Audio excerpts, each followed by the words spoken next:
नमस्कार दोस्तों, आपका हमारे चैनल पर स्वागत है। और आज हम पढ़ने वाले हैं हिंदी 11th युवक भारती का छठवां लेसन, कलम का सिपाही। और ये जो लेसन है ये कुछ लोगों के बीच का संवाद है। संवाद कहें तो कैसे दो तीन लोगों के बीच का कन्वर्सेशन है।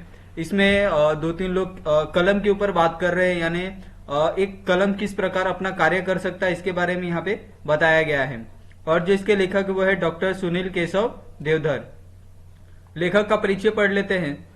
सुनील केशव देवधर जी का जन्म 21 जुलाई 1956 को छतरपुर मध्य प्रदेश में हुआ था। आपने बीसीजे पत्रकारिता, एमए अर्थशास्त्र, हिंदी तथा बुंदेलखंड विश्वविद्यालय के पीएचडी की उपाधि प्राप्त की है। रोचकता आपके रेडियो रूपक लेखन की विशेषता है। अभिनव तथा संवाद लेखन के रूप में आप फिल्मों में भी जुड़े हुए हैं। आप ऐसे सृजनधर्मी हैं जो आकाशवाणी के कार्यक्रमों को साहित्यिक रूप देने की क्षमता रखते हैं। यानी एक तरह से कहे तो जो लेखक थे वो पत्रकार थे, उन्होंने अर्थशास्त्र की पढ़ाई की थी, साथ में उन्होंने पीएचडी भी उसी में उन्होंने पीएचडी भी हासिल की थी। उनकी कुछ प्रमुख कृतियां जिस प्रकार है: मत खींचो अंतर रेखाएं, काव्य संग्रह, मोहन के महात्मा, आकाश में घूमते शब्द, संवाद अभी शेष है, संवादों के आईने में, ये आदि उनके कुछ जो प्रमुख कृतियां थी यहाँ पे है। विधा परिचय, यानी इस विधान में उन्होंने क्या बताने की कोशिश की गई है और यहाँ पे ये विधान किस प्रकार है।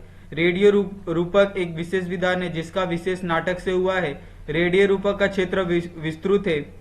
दृश्य अदृश्य जगत के किसी भी व्यक्ति, वस्तु या घटना पर रूपक लिखा जा सकता है। इसके प्रस्तुतिकरण का ढंग सहज, प्रभावी तथा संवादात्मक होता है। विकास की वास्तविकता को उजागर करते हुए जनमानस को इस गतिविधियों में सहयोगी बनने की प्रेरणा देना रेडियो रूपक का उद्देश्य होता है। विष्णु प्रभाकर, लक्ष्मी नारायण लाल, रेखा अग्रवाल, कन्हैयालाल नंदन, लोकनंदन, सोमदत्त शर्मा आदि ने रेडियो रूपक को समृद्ध करने में अपना योगदान दिया है। अभी इस पाठ में उन्होंने क्या बताया, यानी इसका पाठ का परिचय उन्होंने शॉर्ट फॉर्म में दिया है। प्रस्तुत रेडियो रूपक उपन्यास सम्राट प्रेमचंद्र जी पर आधारित है। किसान और मजदूर वर्ग के मसीहा प्रेमचंद्र जी की रचनाएं आज भी प्रासंगिक है। साहित्य द्वारा प्रेमचंद्र जी ने जीवन के मूल तत्वों और सत्य को सामंजस्यपूर्ण दृष्टि से प्रस्तुत किया है। सामाजिक और आर्थिक दृष्टि से समाज को विकास की दिशा प्रदान करना ही उनकी साहित्यिक रचनाओं का उद्देश्य है। लेखक ने यहाँ साहित्यकार प्रेमचंद्र जी के व्यक्तित्व और कृतित्व को रोचक ढंग से प्रस्तुत किया है। अभी हम देख लेते हैं कि आगे उनकी कविताएं किस प्रकार है। जो उनका जो कन्वर्सेशन था, यानी हमने जिस प्रकार कहा था ये जो संवाद हो रहा है इसके रेडियो को लेकर, यहाँ पे वो बताया गया है। लोक संगीत के ध्वनि प्रभाव के साथ स्वर का उभरना। प्रथम स्वर, हिंदी के उपन्यास तथा कहानी की विकास यात्रा, सामायिक जीवन की विशलता, अभिव्यक्ति का खारापन, पात्रों की विविधता, सामाजिक अन्याय का घोर विरोध, मानवीय मूल्यों की मित्रता और संवेदना, साहित्य की साधना, धन का शत्रु और किसान वर्ग का मसीहा यानी मुंशी प्रेमचंद्र। यानी पहले तो यहाँ पे जो रेडियो की तरफ से पहला स्वर निकलता है वो किसके बारे में होता है, किसका गुणगान करता है, वो मुंशी प्रेमचंद्र के बारे में गुणगान करते हुए रेडियो का पहला स्वर निकलता है। दूसरा स्वर इस प्रकार है: मुंशी प्रेमचंद्र जिन्होंने अपने युग की चुनौतियों को सामाजिक धरातल पर स्वीकारा और नकारा है, उन्होंने इन समस्याओं और मान्यताओं को जीते जगते चित्र उपस्थित किए जो मध्यम वर्ग, किसान, मजदूर, पूंजीपति, समाज के दलित और शोषित व्यक्तियों के जीवन को संचालित करती है। यानी फिर उसके बाद प्रथम स्वर के बाद दूसरा स्वर, यानी फिर एक बार रेडियो से आवाज निकलती है। इसमें बताया गया है कि मुंशी प्रेमचंद्र ने किन किन व्यक्तियों के जीवन पे प्रभाव डाला है, ये यहाँ पे बताया है। फिर वापस प्रथम स्वर, यानी वापस पहला व्यक्ति बोलता है। उनका साहित्य सृजन विलुप्त था, लेकिन विपुलता ने उनके लेखन की गुणवत्ता को अभी ठेस नहीं पहुंचाई है। उपन्यास हो तथा कहानी, उनमें कहीं भी कोई कमी नहीं आने दी है। यानी वह प्रेमचंद्र की कहानियों को कहते हैं कि आज भी उनकी कहानियां उतनी ही प्रभावी है और लोगों पे उतना ही प्रभाव डालती है। फिर दूसरा व्यक्ति कहता है रेडियो से, समय की धड़कनों से जुड़े, सजग, आदर्शवादी और साथ ही प्राणिकता के संदेह को अपने आप में धारण करने वाले इस कलम के सिपाही के कृतित्व की स्थायी देने की ऐसी मुहावरेदार और सहज भाषा है जो पहले कभी नहीं थी। साथ ही उनका लेखन आज भी प्रासंगिक लगता है। यानी फिर जो दूसरा व्यक्ति होता है वो भी कहता है कि हाँ, जो मुंशी प्रेमचंद्र की जो उनके द्वारा जो चीजें लिखी जाती थी, वो कहे तो मजदूरों, किसानों या फिर जिन वर्गों पे वो अपनी लेखन किया करते थे, या ऐसे जो उपन्यास लिखा करते थे, उनकी कहानियां हमेशा ही दूसरों के लिए क्या एक प्रभावकारी रूप में उभर कर आती थी। फिर पहला व्यक्ति बोलता है कि उनके साहित्य का मूल स्वर है डरो मत, और जो साहित्यकार अपने युग को अभय नहीं देता, वह किसी भी अन्याय से जूझने की शक्ति नहीं देता, और जो ऐसी शक्ति नहीं देता वह युग जीवन का सगी नहीं हो सकता। उन्होंने युग को जूझना सिखाया है, लड़ना सिखाया है। फिर प्रथम स्वर वाला यानी प्रथम व्यक्ति कहता है कि अगर इंसान अंदर से अपने आप से डर जाए, अगर वह कोई काम करने से पहले अगर डर जाए, या फिर किसी काम को करने से पहले उसके मन में कोई जुझलाहट आ जाए, तो वो काम वो अच्छे से नहीं कर पाता। यही बात मुंशी प्रेमचंद्र ने कही है कि अगर व्यक्ति को अगर कोई भी काम सफल बनाना है तो पहले अपने अंदर के डर को खत्म करना पड़ेगा, तो और अगर उस मुसीबत से लड़ना पड़ेगा, तभी वो काम सफल हो पाएगा। फिर दूसरा व्यक्ति कहता है लेकिन प्रेमचंद्र आज भी जीवन से जुड़े हैं, वे युग जीवी हैं और युगांतर तक मानव संगी दिखाई पड़ते हैं। यही कारण है कि आज प्रेमचंद्र और उनका साहित्य सभी जगह परिसंवाद, परिचर्चा का विषय है। फिर प्रथम स्वर्ग कहता है चाहे शिक्षा संबंधी आयोजना हो या विचार गोष्ठी अथवा संभाषण, प्रेमचंद्र की विचारधारा, उनके साहित्य तथा प्रासंगिकता का पर जरूर बात की जाती है। यही तो उनके साहित्य की विशेषता है। यानी जो फिर से प्रथम व्यक्ति कहता है कि जो प्रेमचंद्र की मतलब उनका जो विचार था, उनके जो थॉट थे, उन लोगों को किस तरह आकर्षण कर सकते थे, लोगों को किस तरह समझ आ सकते थे, ये उनके लेखन की, उनकी बातों की क्या विशेषता थी। यही बात वो प्रथम व्यक्ति कहता है। फिर ध्वनि प्रभाव के कारण वहां पे तालियां गूंजती है। फिर प्रवक्ता व्यक्तित्व की शैली में आज जब हम प्रेमचंद्र की बात करते हैं तो अपने आप ही सामाजिक व्यवस्था के कई पहलू भी हमारे सामने आ जाते हैं जो कि प्रेमचंद्र की प्रासंगिकता को उजागर करते हैं। प्रेमचंद्र यदि आज भी प्रासंगिक और महान है तो इसीलिए है कि उन्होंने किसानों के मानसिक गठन और मध्यम वर्ग तथा दलित और पिछड़े हुए लोगों के दृष्टिकोण को उस समय गहरे विश्वास और उत्साह के साथ वाणी दी, जिस समय इस देश के सामाजिक और राजनीतिक जीवन में इसकी आवश्यकता अनुभव की जा रही थी और उथल पुथल हो रही थी। यानी जो प्रवक्ता होता है वो रेडियो का, वो उसमें फिर प्रेमचंद्र के बारे में कहता है कि आज तक प्रेमचंद्र हमारे बीच क्यों स्थित है और उनके विचार आज तक हमारे लिए क्यों महत्वपूर्ण है, उनके विचारों से लोग आज भी क्यों सीख ले रहे। वो कहता है कि जो उनके विचार थे, जो उनके थॉट थे, वो क्या जीवन पे अप्लाई करने के बाद क्या जीवन में बहुत सारे परिवर्तन आ जाते थे। इनके कारण वो आज भी लोगों के बीच जीवित है। और उस समय क्या बहुत ज्यादा राजनीतिक मायने निकाले जाते थे, परंतु उन्होंने क्या किया, समाज के बारे में सोचा और समाज के बारे में सोचकर ही उन्होंने ये सब लिखित है। इसी कारण उनका जो जीवन है आज भी इन लोगों के बीच दिखाई देता है। वह तब का समय था, लेकिन जब से आज तक लगातार हम किसान, पिछड़े वर्ग और शोषित वर्ग के कल्याण की जिम्मेदारी अनुभव कर रहे हैं, तो क्या आज की स्थिति पर प्रेमचंद्र पहले से ही विचार करते हुए नहीं दिखाई देते। उनकी कृतियों में आर्थिक शोषण और सामाजिक अन्याय के विरुद्ध कृषक वर्ग की घृणा और कटुता की झलक मिलती है। और जो प्रेमचंद्र थे, मुंशी प्रेमचंद्र थे, उन्होंने खासकर किसान, पिछड़े वर्ग और जो शोषित वर्ग था उनके कल्याण के बारे में ही अपने मतलब लेखनी के माध्यम से, अपने कलम के माध्यम से लोगों को बताने की कोशिश की थी।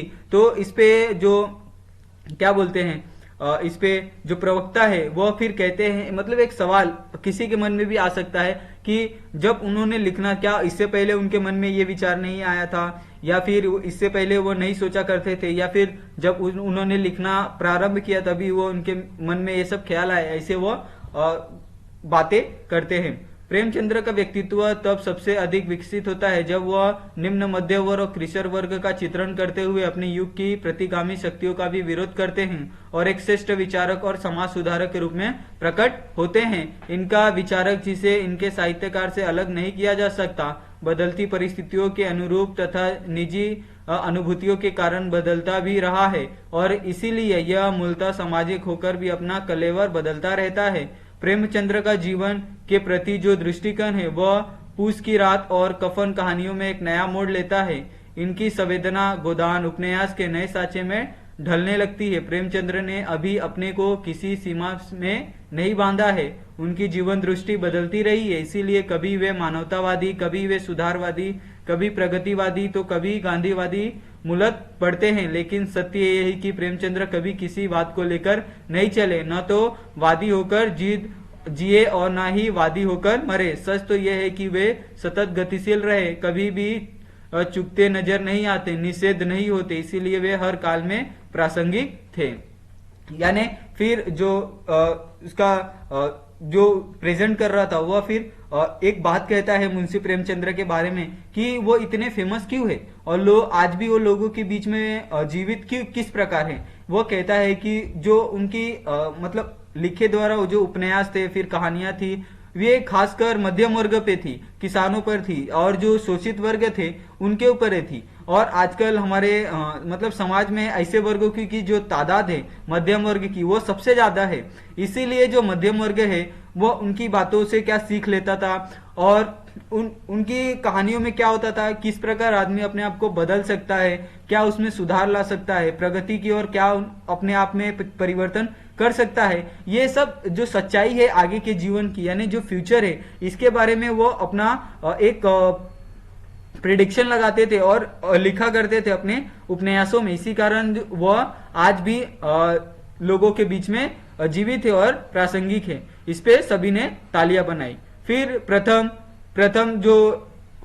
व्यक्ति है वो फिर कहता है प्रेमचंद्र उन सामाजिक परिस्थितियों और मानव वृत्तियों में बखूबी परिचित थे जो जीवन में सदैव हुई घटित होती रहती थी। उन्होंने देखा था कि किस प्रकार गैर कानूनी तरीके से किसानों को उनके खेतों से बेदखल किया जाता है।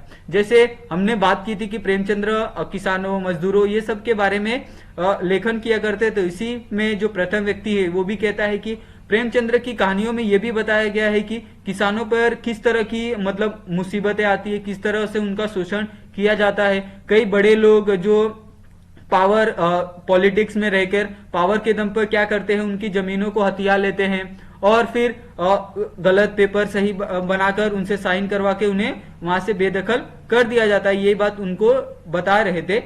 फिर द्वितीय व्यक्ति कहता है गोदान का होरी ऐसा ही किसान का चरित्र है जो भूख, बीमारी, उपेक्षा और मौत से लड़ता रहता है। और फिर दूसरा व्यक्ति कहता है कि मुंशी प्रेमचंद्र की जो गोदान लिखी हुई उपन्यास है उसमें भी इसी बातों का चित्रण किया गया है। फिर प्रथम व्यक्ति कहता है कि लेकिन दूसरी ओर आलोपी दिन जैसे कालाबाजारी, समाज के ठेकेदार और दिनों के शोषक को गिरफ्तार करने वाला नमक का दरोगा भी जो किसी भी हाल में अपने ईमान को बेचता नहीं है और पुलिस महकमे की सत्यनिष्ठा और दृढ़ता को उभारता है। फिर जो प्रथम व्यक्ति है वह फिर कहता है कि समाज में ऐसे अच्छे लोग भी हैं जो समाज को एक साथ रखना चाहते हैं, समाज को जोड़े रखना चाहते हैं, समाज को टूटने नहीं देना चाहते हैं। इसी में एक दरोगा है यानी जो पुलिस वाला है आलोपी दिन जैसे जो कालाबाजारी है उनको पकड़ने का काम, समाज के ठेकेदारों को पकड़ने का काम, जो लोग किसानों का शोषण करते हैं उनको पकड़ने का काम ऐसे लोग करता है और वो कभी पैसे के लिए अपना ईमान नहीं बेचता। यही बात जो प्रथम व्यक्ति है वो कहता है। फिर आलोपी दिन बाबूजी कहिए हमने ऐसा कौन सा अपराध हुआ जो गाड़ियां रोक दी। वंशीधर ये सरकारी हुक्म है, गाड़ियां नहीं जाएगी। फिर आलोपी दिन हंसकर कहता है हमारे सरकार तो आप है, यह तो घर की बात है, भला हम कभी आपसे बाहर हो सकते हैं। ऐसे कैसे संभव है कि हम इस घाट से गुजरे और देवता को कुछ न चढ़ाए। आपने व्यर्थ कष्ट किया है, मैं तो खुद ही आपके पास आ रहा था आपके लिए चढ़ावा लेकर। यानी बैलगाड़ी, बैलों की घंटियां। और ये यहाँ पे आलोपी दिन और वंशीधर यहाँ पे दोनों के बारे में बात की गई है। एक तो यहाँ पे क्या ठेकेदार है और एक दरोगा है। दरोगा और ठेकेदार के बारे में मतलब दोनों के बीच संवाद हुआ है।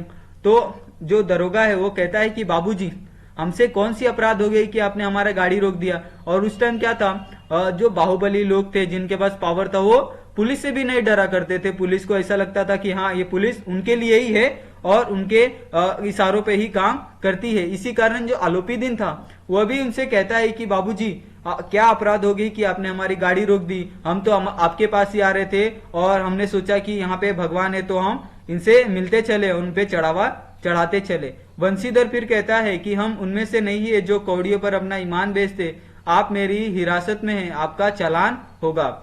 यहाँ पे नहीं, सॉरी, क्या यहाँ पे वंशीधर पुलिस वाले हैं और आलोपी दिन ये ठेकेदार है। फिर आलोपीदीन गिड़गिड़ाकर कहता है, बाबू साहब ऐसा मत कहिए, हम मिट जाएंगे, इज्जत मिट्टी में मिल जाएगी, हमारा अपमान करके आपको क्या मिलेगा, मान जाइए। फिर वंशीधर कठोर स्वर में, मैं ऐसी कोई बात नहीं सुनना नहीं चाहता। फिर आलोपीदीन कहता है कि मुख्तार जी 1000 के नोट बाबू साहब को भेंट करो। वंशीधर, सेठ आलोपीदीन 1000 नहीं 1 लाख भी मुझे सच्चे मार्ग से नहीं हटा सकते। यानी वो एक ईमानदार पुलिस वाला रहता है। वो कहता है कि मैं आपसे 1000 रुपए रिश्वत नहीं, आप 1 लाख रुपए रिश्वत भी देंगे तो भी मैं आपको छोड़ूंगा नहीं। फिर आलोपीदीन कहता है, आपकी मर्जी, इससे ज्यादा का मेरा सामर्थ्य नहीं है। वंशीधर, बदलू सिंह तुम देखते क्या हो, हिरासत में लो। आलोपीदीन, बाबू साहब ईश्वर के लिए मुझ पर दया कीजिए, मैं 25,000 पर निपटारा करने के लिए तैयार हूँ। वंशीधर, मैंने कहा असंभव बात है। आलोपीदीन, 30,000। वंशीधर, नहीं नामुमकिन है। आलोपीदीन, क्या हुआ हुजूर, 40 पर भी नहीं। वंशीधर, 40,000 नहीं 40 लाख पर भी नहीं।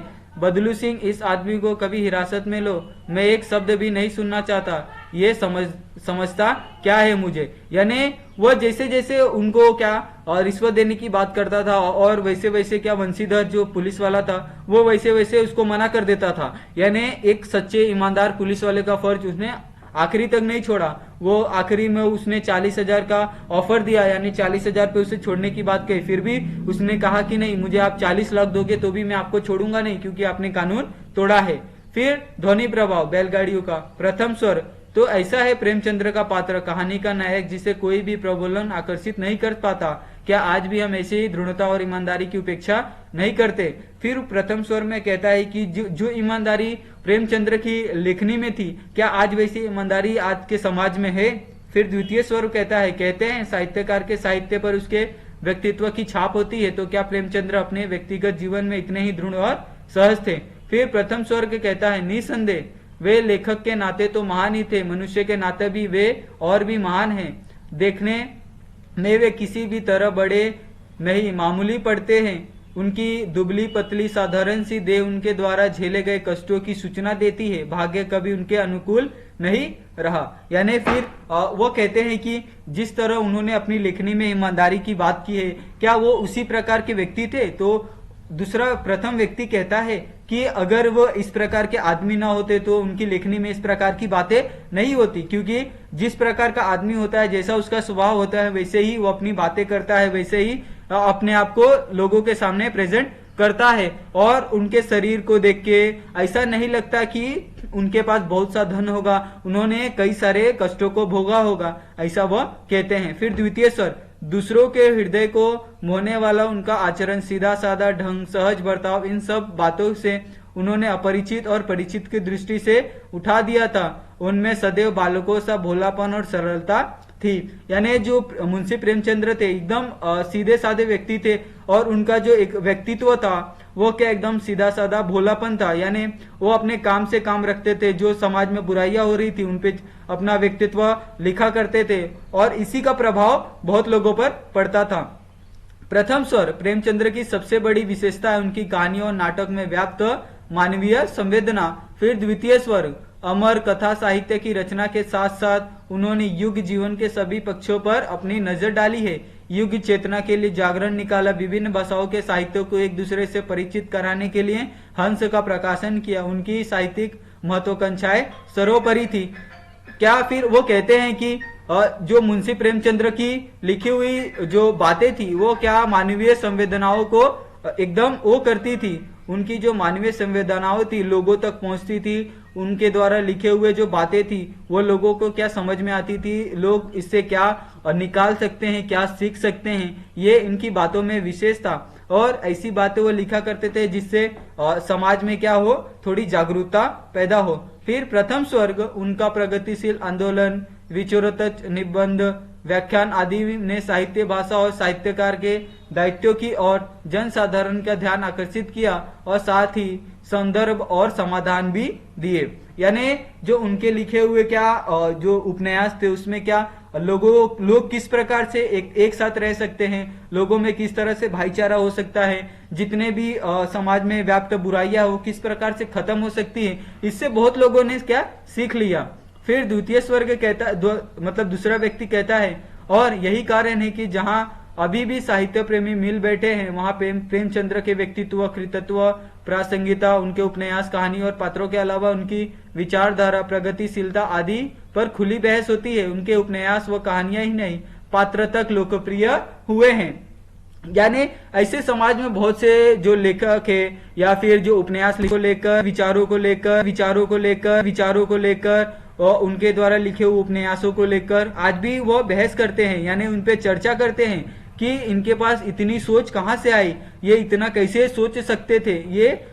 और ये बहुत ही अलग बात है कि ये ऐसी ऐसी चीजें लिखा करते थे कि जो आम मनुष्य के दिमाग में नहीं आ सकती थी। मतलब इनके मन में बहुत से विचार थे जो व्यक्त किया करते थे, जो हमारे मन में नहीं आता। फिर एक परिवर्तन संगीत होता है, परिचर्चा शैली में बातचीत। सुधीर, जहां तक मैंने प्रेमचंद्र को पढ़ा है तो भाई मैं ये नहीं कहूंगा कि उन्होंने अपने साहित्य में किसी निर्दय रूप का सृजन नहीं किया है। उनकी प्रत्येक रचना में किसी न किसी समस्या को उठाया है और यहाँ तक कि अपने विचार के अनुसार उनके समाधान की ओर भी इशारा किया है। फिर मतलब एक बीच में परिचर्चा शैली दोनों के दो व्यक्तियों के बीच फिर से बातचीत होती है कि जो प्रेमचंद्र थे वो क्या करते थे, जितने भी उनके लेखन थे वो किसी न किसी समस्या पर थे। जो मिडल वर्ग है, जो किसान है, जो पिछड़ा वर्ग है, उनके लिए उनके जीवन में क्या क्या समस्याएं हैं, इनके ऊपर वो लिखा करते थे। और साथ में ये भी बताया करते थे और ये भी इशारा करते थे कि इनसे वो किस प्रकार निकल सकता है, और इसी बारे में वो लिखा करते हैं। फिर मधु कहती है कि मैं आपके विचार से सहमत हूं, मगर एक बात मेरे देखने में आती है कि प्रेमचंद्र स्वयं देहात में पले, पैदा हुए, गरीबी में जिए और उनके उपन्यासों में देहाती जीवन का ही चित्रण है। चाहे उनका उपन्यास गोदान हो या कहानियों में कफन, ईदगाह या बूढ़ी का की। कहिए संजय जी, आपका क्या ख्याल है। फिर वो कहते हैं कि सुधीर जिस प्रकार से अपनी बातें करता है उस पर मधु कहती है कि आपके विचार तो सही है, मैं उन विचारों से सहमत भी हूँ। और मैंने देखा है कि जो प्रेमचंद्र की जीवन यापनी है, यानी उनका जीवन है, वो क्या है, गरीबी वाला है। वो गांव में ही पैदा हुए, वहीं पे रहे, और उनकी लेखनी में भी गांव का चित्रण हुआ करता था। चाहे आप गोदान ले लीजिए, कफन ले लीजिए, ईदगाह या फिर बूढ़ी का की, इन सब में ही क्या वो गांव के जो व्यक्ति की समस्या है उन पर वह अपनी बातें लिखा करते थे। इस पर वह एक व्यक्ति से राय मांगती है, कहती है कि संजय जी आपका क्या ख्याल है इस पे। फिर संजय कहता है कि ये बात तो सच है कि मुख्य चित्रण को ग्रामीण जीवन का ही, मगर प्रतिज्ञा, निर्मला और सेवा सदन, कुछ ऐसे उपन्यास भी हैं जो मुख्यतः शहरी जीवन को लेकर भी चलते हैं। फिर संजय कहता है कि नहीं, उन्होंने भले ही गांव के बारे में, उनकी समस्याओं के बारे में लिखा है, परंतु साथ साथ में उनकी कुछ शहरों के बारे में, शहरी जीवन के बारे में भी उनकी कुछ उपन्यास है, जैसे प्रतिज्ञा, निर्मला, सेवा सदन, ऐसे कुछ उपन्यास उन्होंने शहरों के जीवन को लेकर भी लिखा हुआ है। फिर मधु कहती है कि आपने निर्मला उपन्यास का नाम लिया तो मुझे प्रेमचंद्र का नारी के प्रति क्या दृष्टिकोण है, वे उसे कैसा प्रस्तुत करते हैं, इस बारे में थोड़ा ख्याल आ गया है। सुधीर, आपने ठीक कहा मधु जी, इस उपन्यास में हम भारतीय नारी की समस्या को मूर्त पाते हैं। निर्मला एक ऐसी स्त्री है जो परंपराओं, रूढ़ियों, धर्म और कर्म कांडों से जकड़ी हुई है और वह किसी भी तरह अपनी मुक्ति कर पाती है। फिर वो कहते हैं कि मुंशी प्रेमचंद्र की जितनी भी लेखनी है उसमें शहर की बात हो, गांव की बात हो, ये तो ठीक है, परंतु क्या उनके मन में जो नारी के प्रति जो लोगों का एक नजरिया है, यानी उनके जो पहले महिलाओं के ऊपर क्या क्या आप बीती होती थी, उनके किन किन समस्याओं का सामना करना पड़ता था, इसके बारे में क्या मुंशी प्रेमचंद्र ने कुछ बातें लिखी है। तो वो कहते हैं कि हाँ, जिस प्रकार पहले की परंपराएं थी, धर्म थे, कर्म कांड थे, ऐसे में जो महिलाएं थी क्या एक तरह से बंध के रह जाती थी, वो नहीं कहीं जा पाती थी, नहीं अपने आप को स्वतंत्र महसूस कर पाती थी। और एक तो उनकी जो शादी थी वो छोटे उम्र में हो जाती थी, उनके बाद से ही उनको पूरा घर का काम, जितने भी चीजें थी उन्हीं को संभालनी पड़ती थी, ना ही उन्हें बाहर जाने की इजाजत थी। ये सब मतलब ऐसे पाबंदियां थी, ऐसी परंपराएं उस टाइम उनपे लगी रहती थी। फिर मधु कहती है, और आज भी क्या भारतीय नारी उतनी स्वतंत्र है जितनी समझी जाती है। फिर एक प्रश्न आता है, संजय, लगता है अब मधु जी अन्य बातों पर तो बोलने ही नहीं देगी। अच्छा मधु जी, आप ही बताइए, क्या प्रेमचंद्र को आप किसी बात से जुड़ा पाती हैं। मधु, जहां तक मैं सोचती हूँ कोई भी साहित्यकार अपने सामायिक वातावरण के प्रभावी होता है अवश्य, मगर प्रेमचंद्र किसी एक धारा या वाद में बंधकर नहीं चले। यानी आपने ये तो सुना होगा, अगर कोई एक लेखक है तो वो क्या एक ही विषय के ऊपर अपनी लेखनी किया करता था। कोई अगर साहित्यकार है तो एक ही विषय के ऊपर साहित्य लिखा करता था। अगर कोई वक्ता है तो एक ही टॉपिक के ऊपर, एक ही विषय के ऊपर वो लोगों को प्रचार प्रसार करता था। परंतु जो मुंशी प्रेमचंद्र थे वो गांवों के बारे में भी उन्होंने लिखा है, शहरों के बारे में भी लिखा है, स्त्रियों के बारे में भी लिखा है, और बहुत से ऐसी चीजें हैं जो वो मतलब अलग अलग दिशाओं से लेकर उन्होंने सब चीजों के ऊपर लिखा। इसीलिए उन्हें कोई नहीं कह सकता कि वो एक चीज में बंध कर रह चले हैं। सुधीर, इस संबंध में मैं तो कहूंगा कि वे वास्तविकता की ओर अग्रसर हो रहे थे। उनकी रचनाओं में वास्तविकता की ओर क्रमिक यात्रा हम देख सकते हैं, और फिर उन्हें वास्तुवादी भी कहा जा सकता है। संजय, हाँ ये तो ठीक है। परिवर्तक सूचक ध्वनि प्रभाव, फिर वापस स्वर माने मतलब फिर रेडियो पे फिर बात होने लगती है। फिर जो पहला व्यक्ति है वो कहता है कि प्रेमचंद्र ने मनोरंजन या झूठे अपनी संबंधी जिज्ञासा शांत करने के लिए उपन्यास कहानियों की रचना नहीं की है। यानी जो रेडियो पर फिर से पहला व्यक्ति कहता है कि प्रेमचंद्र ने ना कि मतलब लोगों के सामने झूठ प्रस्तुत करने के लिए या फिर अपने अंदर की जो भावना है उसको उजागर करने के लिए उन्होंने कहानियों की रचना नहीं की थी, परंतु ये सब चीजें क्या समाज में हो रही थी, समाज को जागरूक करने के लिए ही उन्होंने ये सब किया है। द्वितीय स्वर, कला के बारे में उनकी भावना उदात्त थी। जीवन में की सामाजिक और आर्थिक समस्याओं के संबंध में उनके जो विचार थे उनको व्यक्त करने का साधन ही वे कला को मानते थे। यानी वो अपनी लेखनी, अपनी कलम की ताकत को ही ये मानते थे कि उसी के माध्यम से वो लोगों तक संवाद को मतलब फैला सकते हैं और उनके जीवन में परिवर्तन ला सकते हैं। फिर प्रथम व्यक्ति कहता है वे सामाजिक और आर्थिक समस्याओं को प्रखुरता देते थे और समस्या उनके वर्णन, पात्र, कथा वस्तु या कहानी के अन्य तत्वों पर शासन करती थी। वे सामाजिक जीवन के चितेरे थे। उनका मूल्य उद्देश्य उस समाज के क्रमिक विकास के दर्शन कराना है जो सामाजिक रूढ़ियों पर आधारित है। और जो प्रथम व्यक्ति कहता है कि जो उनका मेन क्या था, उनका मेन एक ही उद्देश्य था कि समाज में जितने भी बुराइयां हैं, जितने भी परंपराएं हैं, रूढ़िगत परंपराएं हैं, जितने भी पुराने ख्याल हैं, उन सभी को किस तरह से मिटाया जा सकता है और लोग किस प्रकार विकास की दिशा में आगे बढ़ सकते हैं, यही उनके द्वारा मतलब बताया जाता था और उनके लिखनी में भी इन्हीं का प्रसार रहता था। फिर दूसरा व्यक्ति कहता है वे एक ऐसी समाज व्यवस्था का निर्माण करना चाहते हैं जिसमें जरूरत पूरी करने के अवसर होंगे और विकास की सुविधाएं होगी। इसी सामाजिक उद्देश्य से अपना चिंतन प्रेरित था और कला अनुप्राणित थी।